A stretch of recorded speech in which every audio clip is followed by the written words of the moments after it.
collage. Now in this collage I'm putting my glue down. I like to use liquid glue, but you can use any kind of glue. And basically collage is tearing up of images and creating a mixture. There are several types of collage. We're going to look at 3 different types. The first one is just free collaging.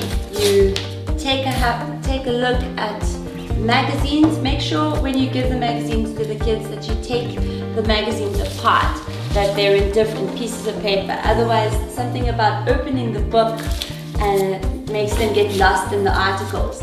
So free collage is just having a look and sticking pictures down. Anything that appeals to you, and you stick it down in a system or a lack of system into a full creative process.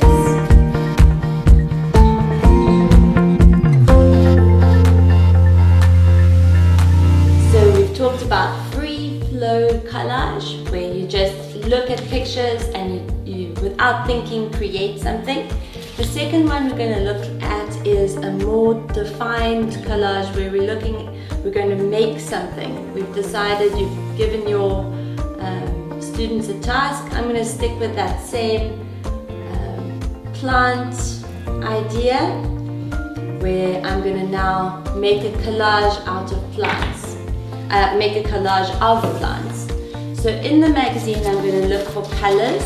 That are the colors that I want. So in this case I'm using green, and I take the green color, little pieces of it, and I stick it on my collage to make my collage.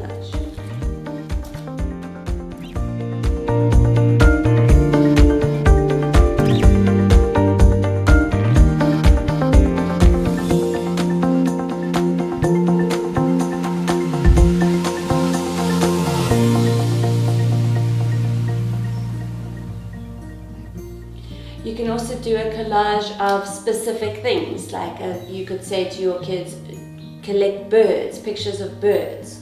Or you could use found objects that you find around the school or at home that they stick down onto a page. You could also use specific colors to create a rainbow. So they have to look for red, they have to look for green, they have to look for pink. You could also use a collage to, we've talked about collage in terms of free flow, just creating images. We've talked about making a specific image like a plant or a house or a garden. We've talked about categories of things, making a collage of specific things like birds or specific animal. We've also talked about collage in terms of colors, using specific colors. Maybe you're making a rainbow, or you would like them to learn about different colors. We've also talked about collage in terms of found objects that you could bring from home or find in the school environment.